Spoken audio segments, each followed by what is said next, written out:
আমার যে সমস্ত ব্যবসায়িক ভাইরা চেন লাইটগুলো টিকিয়ে রাখতে পারছেন না, কেনার কিছুদিন পরই নষ্ট হয়ে যাচ্ছে। আজকের ভিডিওটা শুধু তাদের জন্যে। আজকের ভিডিওর মাধ্যম দিয়ে আপনাদেরকে জানানোর চেষ্টা করব এবং দেখানোর চেষ্টা করব কিভাবে চেন লাইট ব্যবহার করতে হয়। আপনি একটা বিষয় সবসময় মনে রাখবেন, ব্যবহারের উপরেই কিন্তু আপনার লাইটিংগুলো টিকিয়ে রাখতে পারবেন।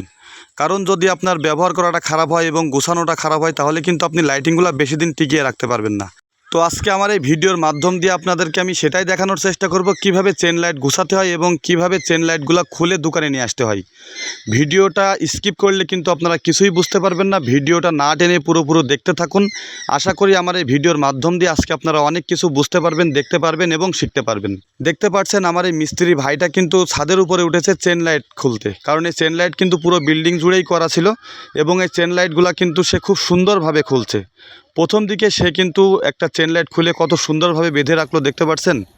এগুলা কিন্তু আপনাদের সবসময় মনে রাখতে হবে এবং ফলো করতে হবে। যদি আপনার জিনিসগুলো আপনি যত্ন সহকারে রাখতে চান, লাস্টিং করাতে চান, তাহলে কিন্তু যারা ব্যবহার করবে তাদের উপরই ডিপেন্ডস করবে যে কিভাবে তারা খুলছে এবং কিভাবে লাগাচ্ছে। যদি খোলা লাগানোটা যদি আপনাদের ভালো না হয়, সেক্ষেত্রে কিন্তু আপনাদের মালগুলো আপনারা বেশি দিন টিকিয়ে রাখতে পারবেন না। তো বন্ধুরা, তারা কিন্তু প্রথম দিকে বিল্ডিং থেকে খুব সুন্দরভাবে চেন লাইটগুলো খুলে ফেললো। তারপরে দেখতে পাচ্ছেন যে তারগুলা ছিটানো ছিল, সে তারগুলা কিন্তু আস্তে আস্তে খুলে নিচ্ছে। আর এই তারগুলা কিন্তু দুই কালারের তার না, এই তারগুলা কিন্তু 5 তার যাকে বলা হয়।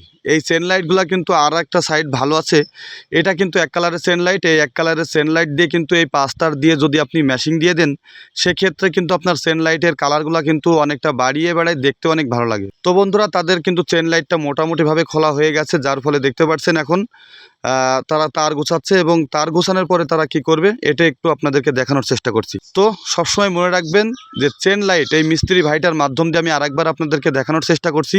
প্রথম দিকে কিন্তু সে হাত দিয়ে গোছাইছিল চেন লাইটগুলা, তারপরে সে কিন্তু বোঝাচ্ছে যে না, এইভাবে গোছালে চেন লাইটগুলো বেশি দিন টিকিয়ে রাখা যাবে না। যার ফলে আমাদেরকে খুব ভালোভাবে দেখানোর জন্য সে কিন্তু একটা একটা বাল্ব ধরে, দেখতে পাচ্ছেন, একটা বাল্ব ছেড়ে দিয়ে আরেকটা বাল্ব ধরে কিন্তু সে হাতের মধ্যে রেখে দিচ্ছে। দিয়ে যখন তার বাল্বগুলো সব গোছানো হয়ে যাচ্ছে, তখন সে কিন্তু খুব সুন্দরভাবে চেনের দুই তার দিয়ে দুই সাইডে খুব ভালোভাবে বেঁধে দিচ্ছে।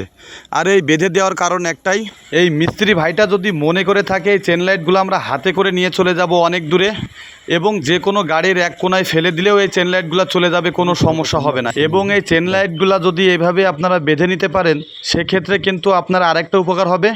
অনেক সময় কিন্তু আমাদের লাইটিংয়ের গোড়া থেকে টান লেগে যায়, তার থেকে ছিঁড়ে যায়। সেক্ষেত্রে আপনার লাইটিংয়ে একটা অনুষ্ঠান বাড়ি টাঙাতে গেলে সে লাইটগুলো কিন্তু টাঙানো কমপ্লিট হলে জ্বলে না।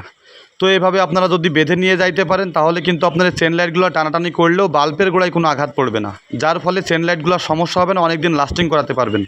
তো বন্ধুরা, দেখতে পাচ্ছেন যাওয়ার পথে কিন্তু তারা মেন যে তার দিয়ে লাইন নিয়েছিল সে তারগুলো খুলে নিচ্ছে। তো এইভাবেই কিন্তু আপনারা চেন লাইটগুলো যত্ন করে রাখলে অনেক দিন আপনারা লাস্টিং করাতে পারবেন।